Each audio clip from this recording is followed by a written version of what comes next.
Oh, oh, yeah, yeah, yeah,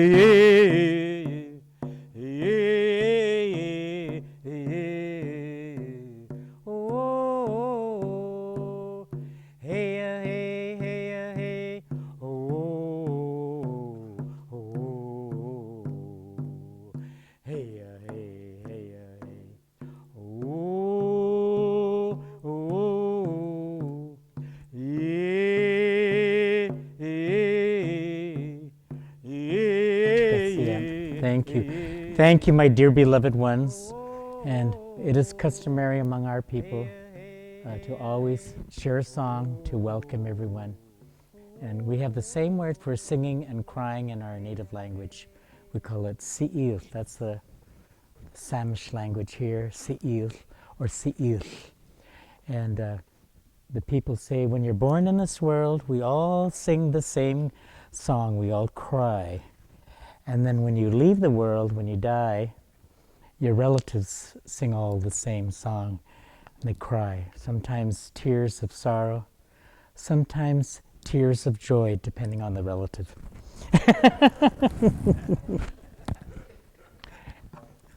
And when I'm done singing this song, there's some seats up on the front here if you'd like to. When we're done singing this song, we'd like all the men and the boys to say, "Whoa!" Oh. And then all the girls and the ladies to say, "Hey!" It's like saying amen in our language. Oh, oh, yeah, yeah, yeah, yeah. Oh, hey, hey, hey, hey. Oh, oh, hey, hey, hey, hey. Oh, oh, yeah, yeah, yeah, yeah. Oh, hey, hey, hey, hey. Oh, oh, hey, hey, hey, hey. And all the men, ooh. And the ladies? I think the ladies won. I'm very honored. Ihaichka tsiam mostimo nishkus konetlen ins utanamtens koneti klalats suthiote nashtakwanat kwetlhalesen. That's the language from here, the Samish language. My great-grandmother was born here in this part of the country on my mother's side. So that's why I know the Samish language. So grateful to her and all my aunts and uncles. And I'm just so grateful to be here. My English name, Johnny Moses. My Indian name, or native name, they change it all the time. First we were, like I heard someone say that when the Spanish came, they called us the Indios, and then later on became American Indians, and then the time changed again. Then we were American Indians, and then it changed again. We're the first people. And then I finally heard one of the elders says, we should just stay with what we've always been called human beings. Molstimo, siam molstimo. And molstimo, the high-class people, we always honored everybody, honorable people. So we always called ourselves human beings. And nichalet and that's the steotin, so I like that word, human being. And nishwa chalela tanastita suste nishas kwachanaten nitret chalelasen. The first story I'd like to share with you is a story. Someone said, "Oh, you're going to share the same old stories?" And I says, "Well, that's how I learned the stories." And when I was growing up, I said, "I already heard that story already. And, why do I have to hear that again?"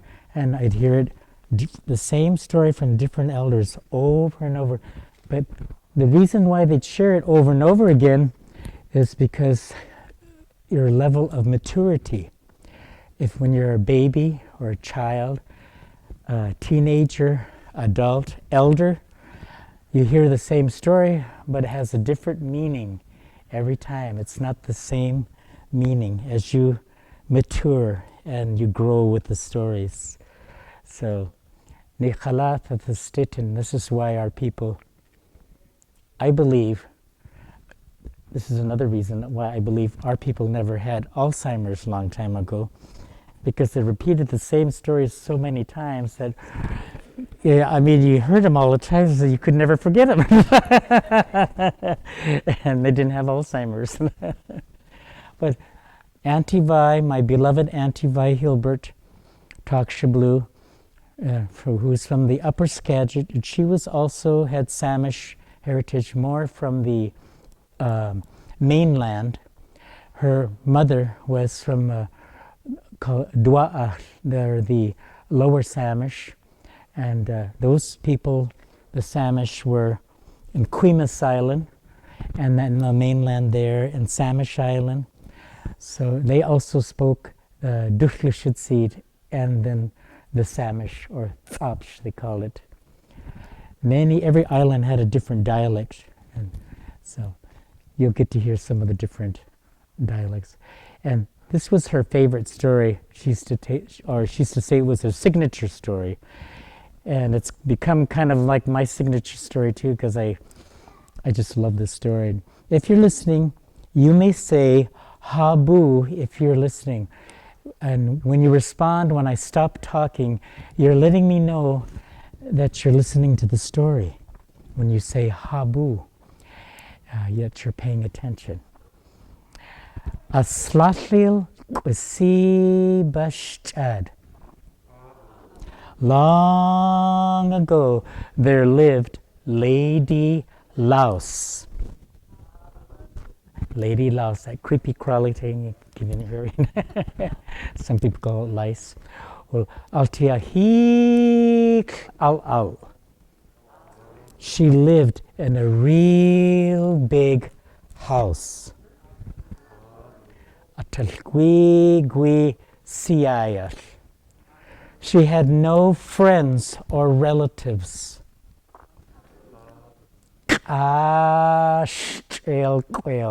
Her house was very, very dirty. Everything all piled up in her house. Just little trails to walk through her house. One day she took her broom, and she swept it. When she got to the very middle of her house, she got lost. And that was the end of poor Lady Laos. This hoist, and that's all. And people say, what is so entertaining about someone getting lost in their dirt? Well, stories are symbolic. You can get lost in your computer or given the wrong directions. You can get lost in anything. And so the stories are symbolic. And here's a creation that I heard a long time ago in 1976 from a 13-year-old girl, and I'll share this in the Samish language, so I'll use the dialect from here, from this place. And you may say Inewel. Can you say Inewel? Ineweth. And Ineweth or Ineweth. That's the old way, Ineweth. You know you're making that sound right when you say Ine, and the weth is the tip of your tongue touches the roof of your mouth, and you feel air coming out. And if you feel a spit coming out or slobber, then you know you're doing it right. And when you see our people doing this, they're protecting them. It also means thank you, but they're protecting themselves from the relatives spitting on them.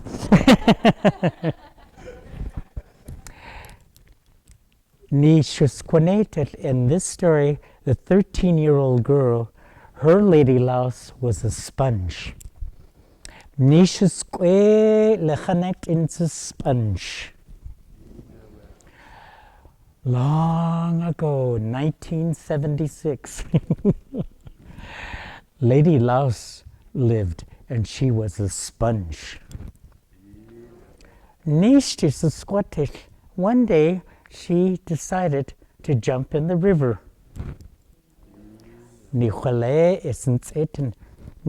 As she jumped in the river, she became self-absorbed. And that was the end of poor Lady Laos. That is all.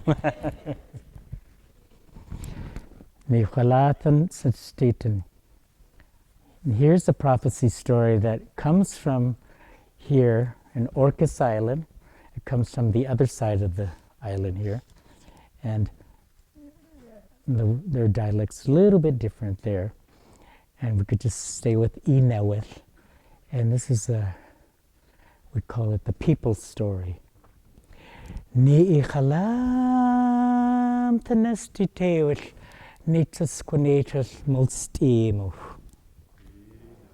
Long ago, the mountains thought they were people. Long ago, the trees thought they were people. Long ago, the animals thought they were people. Someday they will say,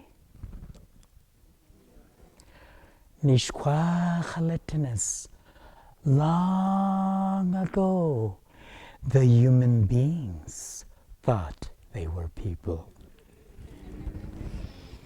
And that is all. I think we have observed this prophecy to become true in our time, unfortunately. Ne'ila Chalatan Sustitan, the stories, the teachings, we call it the Chodik, and here in Samish they call it Huilsenen, and which is the teachings. We call our stories the teachings. Other people call our stories myth and lore. But we always used our stories to pass on teachings to the children and grandchildren, our younger people, so they'd learn how to respect and treat people in a high-class way, an honorable way.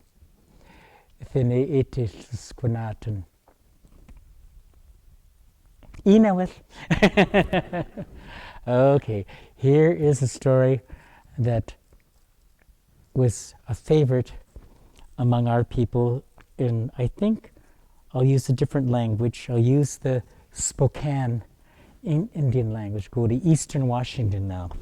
You know, a lot of our native people, before they became Christianized, you know, most of our people, majority of people, could speak 3 or 4 languages or more.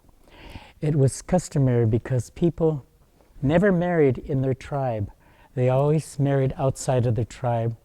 And so it was always the people, when they married outside, they'd carry our stories to other places. And so that's how the stories, sometimes we share the same stories. It's through the intermarriage, over the thousands of years.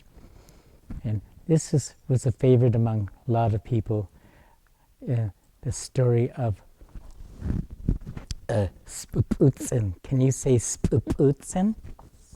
Okay. Oh, first, and when you're listening to this story, you can say Ani. And that means, oh my. Ilim sluup ut kelsnant unam tanakanastat. Long ago, luutus pulkanatan. There lived the skunk, and liut ulsens spuputsen, they call them skunk. And Spuputsen, Mr. Skunk, he was a very powerful medicine man. But he always bragged all the time, I am so powerful. I know everything. And he'd go around, and he was here on the coast for a while, and he'd go around and he'd visit people. And he'd tell everybody, fix up your house. Plug up the holes and the cracks in your house. Because I have very important information that cannot be heard in the outside. It's only for you. So they would plug up the holes and cracks in their house.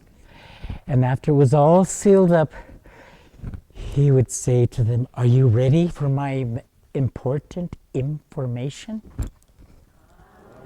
And they would say, and then they'd seal the openings around the door. And then all the people be gathered in the house. This is in the longhouse that people lived in. And there, and he would turn around very slowly, and raise his tail straight up in the air, and spupudi.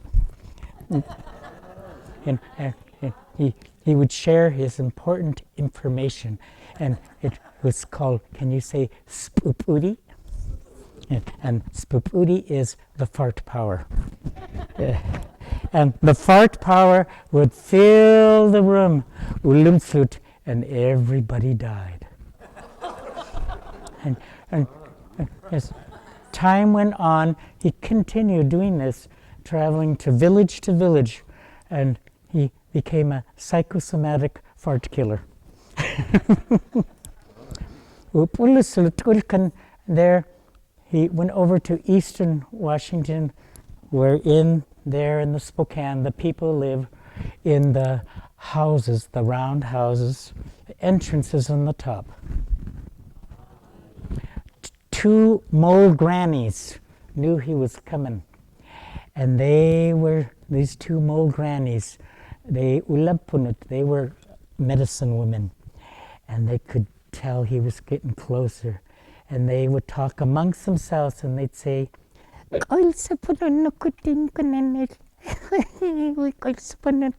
gonna fix that skunk. They fixed up they had their house all fixed up already.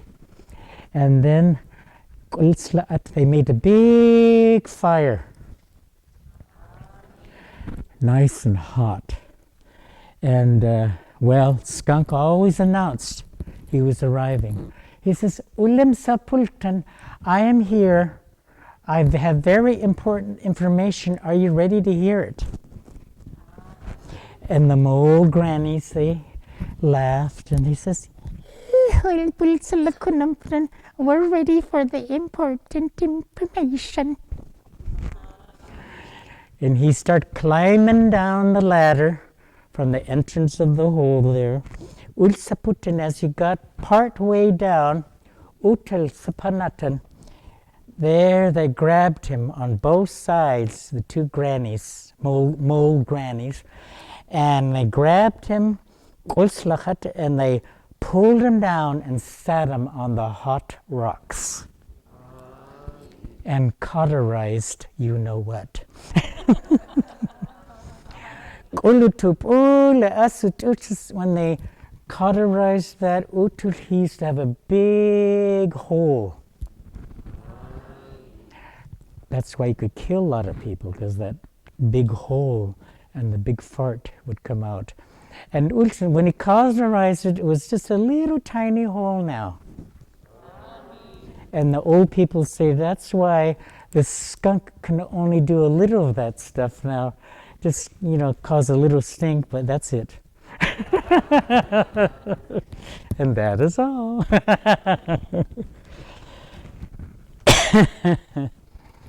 Ulem sukut polanana hanatut itilan.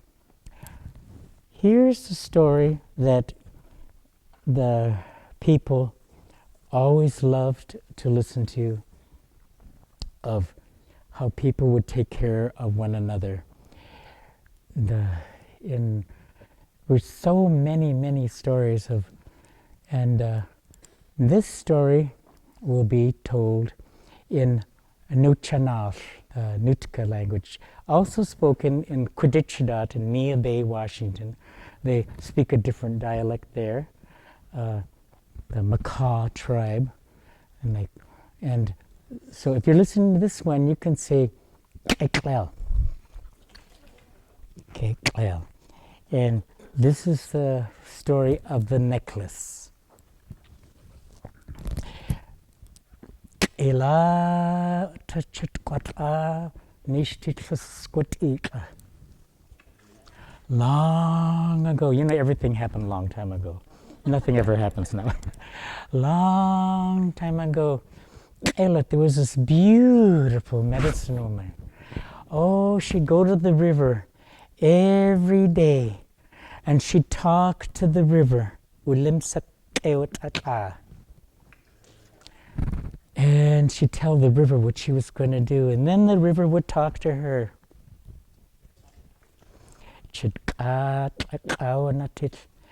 And she had this beautiful blue necklace, healing necklace. But there was a group of women that didn't like her. And they had a leader called which means the leader of the pack. And the leader of the pack, she couldn't stand this medicine woman.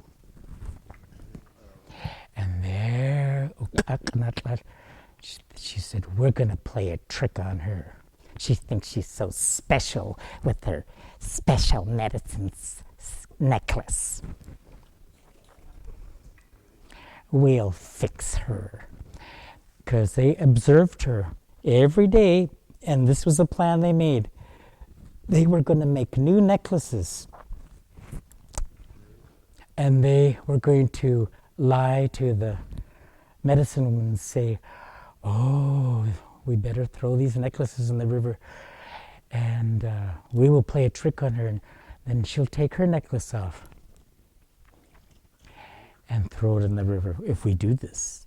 So this was the trick they played. They all gathered there, and the leader of the pack, she was at the river, and she said, we must take off our necklaces. This is necklace. Sign language, necklace. And we must throw them in the river. If we don't, the demons will come and they will eat us. They will devour us.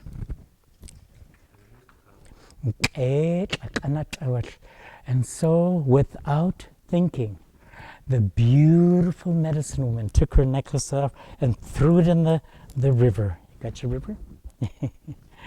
As it floated down the river, the leader of the pack said to the medicine woman, "Ha! You're so dumb. There's no demons coming up the river." And the medicine woman says, "Oh my goodness, oh my gosh, I gotta find my necklace." She ran to her canoe and she paddled down the river. You got your paddle? And she got in the canoe, paddling, and she paddled down. She didn't know there was an old lady who lived down the river, and she was really old. And she was really ugly. And she was a witch. She was a really old, ugly witch. There, she arrived at the old witch's home. And the old witch had beautiful, long, black hair that went to the ground. And the hair could talk. And it spoke to the medicine woman. And it spoke to the old witch. And it said, someone has arrived. There she turned slowly and looked at the medicine woman. And she said, "What do you want?" And the medicine woman said, "Did you see my pretty necklace floating down the river?" And as she was talking, she noticed that the old ugly witch had an even more beautiful necklace around her neck. And she said, "Oh, what a pretty necklace. Can I have it?" This old ugly witch, she had pussy, runny sores from the top of her head, the bottom of her feet. And she had a long toenail. And she'd use that toenail and she'd pop the boils and the pus would squirt all over the place. And the medicine woman would say, "Ooh." Native stories, important things happen 4 times. And see, this old ugly witch was prepared. There. So she said the second time, "I said, if you want my necklace, you gotta do one thing." And she said, "What?" And the old witch said, "Lick my sores." And the medicine woman said, "Ooh." Second time she said, "I said, lick my sores." And the medicine woman would say, "Ooh, no way." And then the third time she said,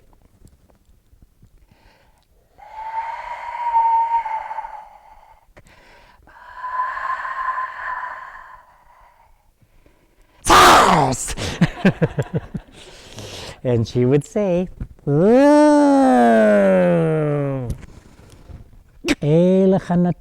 Finally, the fourth time she said,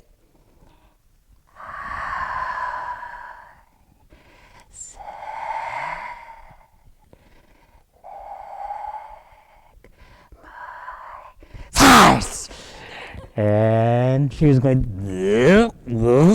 she just went, but then she thought about it. And the medicine one had a big, long tongue that hung down. And she went over to the old witch and she licked all the pussy, runny sores from the top of her head to the bottom of her feet. Licked her clean. And the medicine woman, oh, she was so happy. And the old ugly witch felt so good. She says, "Oh, I feel so good." And she took the necklace off and she put it on the medicine woman.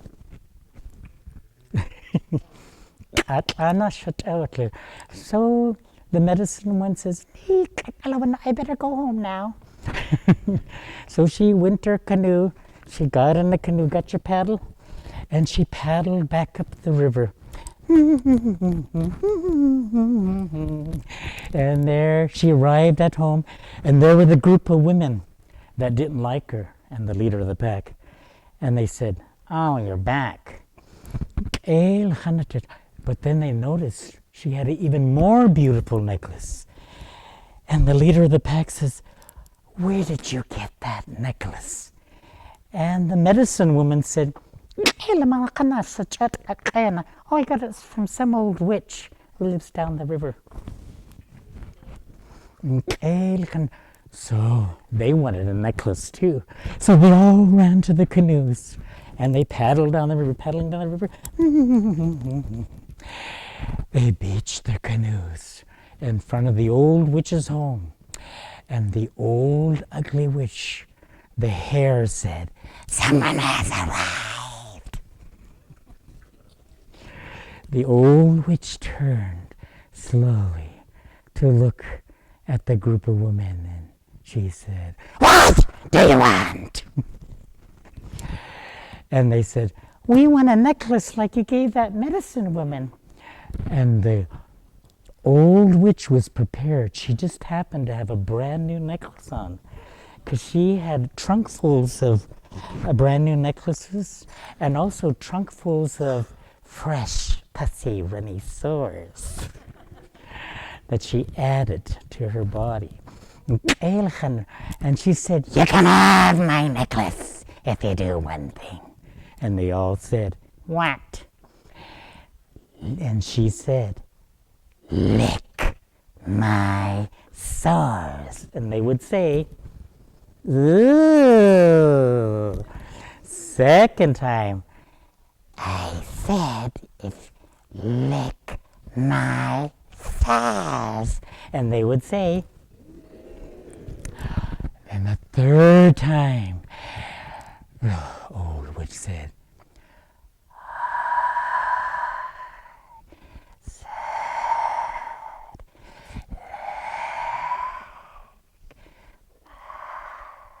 "Sores." And they would say, the fourth time, "Sores." They just wouldn't do it. They wouldn't lick her sores. During this time, the demons were coming up the river, and they were chanting, and they were saying, "We want human beings. We want human beings. We want human beings. We want human beings." And they arrived at the front of the old ugly witch's home. And the hare said, "Someone has arrived." And the old witch turned and she said, "What do you want?" And they said, "We want human beings." And the old ugly witch turned slowly and looked at the group of women, and she said, "Here they are." And that is all. My grandmothers say this is one way they got rid of their in-laws.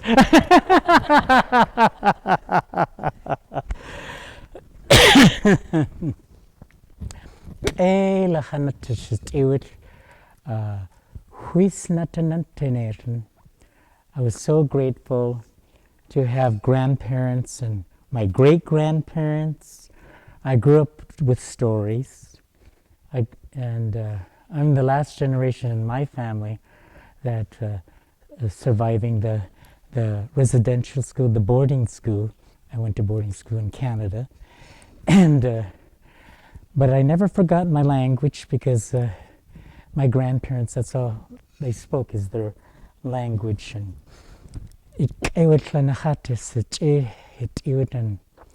And I'm just so thankful for the elders, how they would tell us the stories. And sometimes they tell us the stories and we'd fall asleep, and we'd always wonder, I wonder what happened. Then we'd hear another elder tell the same story. We'd try to stay awake, or sometimes we'd tell each other, my brothers and sisters, Do you remember what happened in the first part or the second or whatever? And we took turns like falling asleep. E ichut kunahana etinistit hit ila. The next story I'd like to share is a medicine story. And this story is about, like we see this cedar basket here. It's made of cedar roots. It's a flower design. You see the red, that's the cherry bark. And the cedar is like a storage basket. Yeah.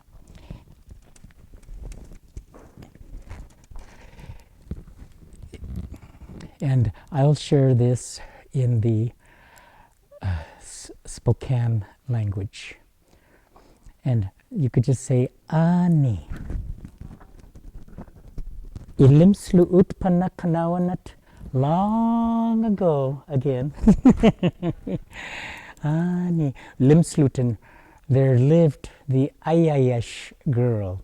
Limslu utkun. And the word Ayayash in our language means a stupid, lazy girl. Ilimslu uten. There lived this stupid, lazy girl. She lived with her Katla, her grandma. And her grandma would always yell at her and say, Lempula kwanawasa putut olsnaktuten. Why don't you get up and do something? Because she was really lazy. She'd just be awake for a little bit, crawl, sleep for a couple hours, wake up for a few minutes, sleep another couple hours. And she was so lazy, she didn't walk on two legs, she just would on all fours. And crawling, or she'd she'd scoot on her butt.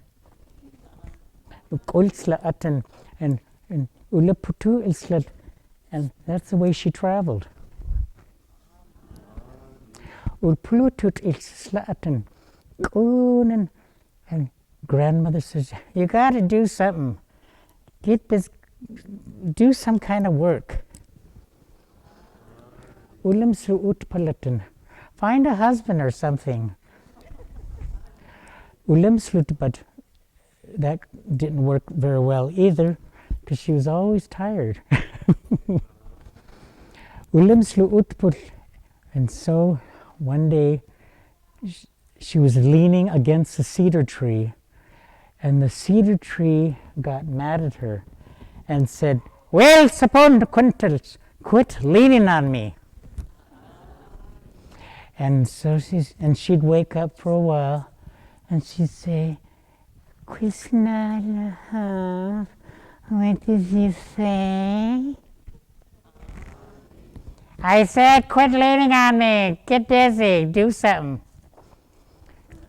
Dig for roots. She started digging for roots, cedar roots. When you pull the roots, that's how you're going to make basket.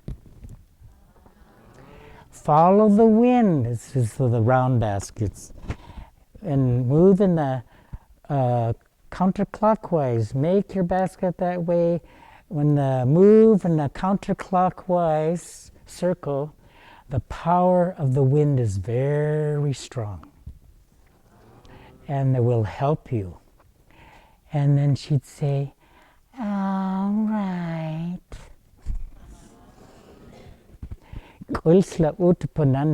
She got lots of roots. She tried to make basket. She got part way. She showed her grandmother, her Katla. She said, I finished my basket. Grandma looked at the basket and she said, that's a basket? Looks like you had a nightmare or something. And she said, does your basket hold water? It's gotta be watertight. You go down to the river and test it out. So the first time she went down the river, crawling of course, sleeping, crawling. Took a long time to get anywhere. Limpunusit, she dipped the basket in the river. There it had big holes and cracks. Limslukutil coming out of the cracks, and she says, oh no, it doesn't hold water. Limsluten, and she had to take it down again. She heard the grandmother talking to her. You gotta take your basket down and redo it. I do? Why? She took it down, redone the basket. Second time, dipped it in the water again. Still water coming out. Limsalakwatin, third time, dipping it down, and it's still little drops coming out. Finally, the fourth time, it was nicely made, but her grandmother said, your basket's naked. It doesn't have any designs. You better get designs on it. Nobody wants a naked basket. And so she had to listen to what she did not like to do. She was ayayish. She didn't like to listen to anybody. She was a Miss Know-It-All. And she says, I do have to listen. And so she listened. She finally listened to the butterflies, the birds, different animals, and they spoke to her. And they says, we'll help you. We'll put designs on your basket. And she said, all right. She finished it, finally.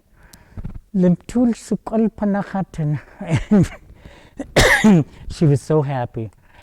And she actually stood up and she walked up the mountain to show her grandma her new basket. Grandma, I finished the basket and it can hold water this time. And the Kashla, she said, it's about time. And then she said, oh, the beautiful basket. And she gave her grandmother, cedar tree, a drink of water. And the grandmother, cedar tree, said, Lem kolpananakata ayayash. You're not the ayayash girl no more, stupid, lazy girl. I'll give you a new name. You'll be a basket maker. And you will help many people. And maybe you'll find a husband. She was so happy. And the old people to this day say, if it wasn't for the ayayesh, the stupid, lazy girl, we would know about these beautiful baskets that we have today. And that is all.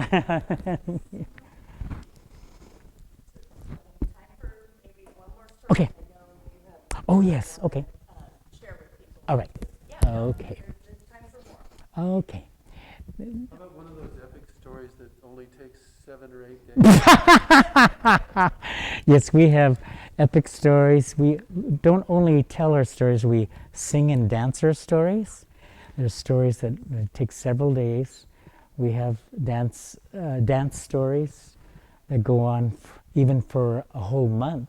They're epic stories. They're mostly historical stories. That's really time consuming. Okay. We don't have too many basket makers come to that one. Tupperware people, but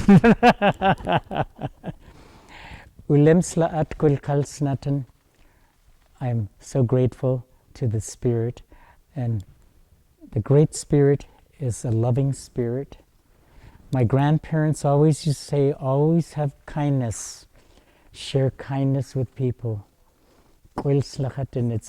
Kindness is a wonderful medicine, to be kind, and it's an art. You can learn how to be kind to people even when you don't want to be kind. My Auntie Vi used to have a saying, And she said, don't involve yourself in arguing or fighting when someone who wants to fight with you. And people would come up to her and they want to argue with her. And her response was, I'm sorry, I can't argue with you at this time. My mind is not small enough to argue with you. And so this was the way our people were. And so this closing story of the cedar tree story, that's okay? Okay. Yeah, the grandmother cedar tree, and I told this before, and a lot of people really liked it, and I see we've got some new people here too. But this story saved my life in many ways, because I'm also a survivor of cancer, and I have one lung, half of my stomach, and so I always tell people I'm truly a half-breed, because I have half a lung and half of my stomach. So if you're listening to the story, I'll share it in the Samish, where we live here. I'll use the Lopez Island, the dialect that they use. And you just say, Inaweth. Nishakwanela says, long ago, there lived the grandmother cedar tree. Nisus tewish kanate la sitla. Hulathanatan. There she was sad and lonely. You can learn some sign language. Sad and lonely. Lonely is open palm and closed, because a lot of people hide their loneliness and sorrow. And so she felt bad. Oh, I feel so sad and lonely. A lot of my friends are gone. All my people. There's no use living anymore. And the Great Spirit, Seats LCM, we call the Great Spirit the universe. The universe could feel Granny feeling bad, and so called the four winds to come and carried a baby seed and planted it next to her. And it was a baby cedar tree. And it began to grow. This tree, this is growing. And she felt so good. Her tears of sorrow and loneliness became tears of joy. And nourished the grandson, Shoutnith. He felt so good. But the deer and other animals love to chew on the branches, you know. And so she moved her arms back and forth. Are you moving your arms back and forth like Sitla, grandma, and scare the animals away and the other ones? And grandson felt so good. He'd grow some more. Are you growing? Sometimes the north wind would be strong. It caused a thin tree to bend and break. So she put her arms around her grandson and protect him from the north wind. He'd feel so good. He'd grow some more. You growing some more? Sometimes the heat and the sunlight was very strong and hot, caused the skin to burn. This is the burning. So Sitla, grandmother, would put her arms over her grandson and give him shade. Shade, and we call the shade the comfort. And Nistit also called evening. So she'd put that over him, and he'd feel so good. He'd grow some more.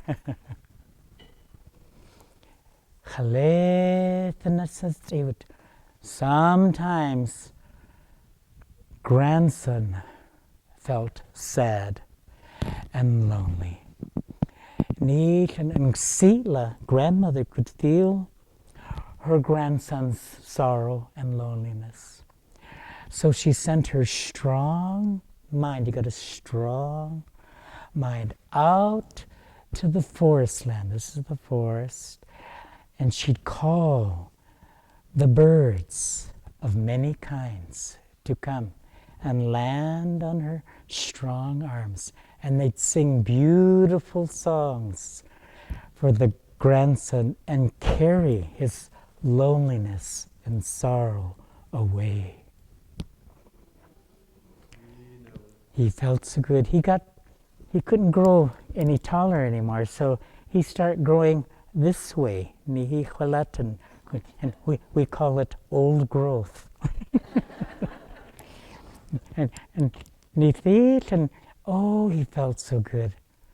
Well, many seasons passed. Grandmother became very, very old and weak, and she thought, my grandson's probably tired of me, and I really don't have anyone else to visit with anymore. Everybody's gone. It's my time to leave now. I should go. And grandson said, Grandmother, remember when the animals came to bother me and you moved your arms back and forth? Grandmother, I got strong arms. You got strong arms? I will move them back and forth and I will scare them away. And she felt so good. She, in her heart, opened up and she started to grow in her heart. Grandmother, when the north wind came, didn't you put your arms around me?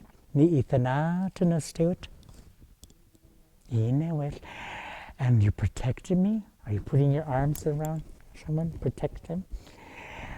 I will protect you. And she felt so good, she grew some more in her heart. Grandmother, when the sun was bothering me, the heat, didn't you put your arms over me? Putting your arms over someone, you know, and give them shade, protect them. Grandmother Sila, when I was sad and lonely, didn't you send your strong mind out to the forest land to call the birds? Grandmother, I learned all those songs from you.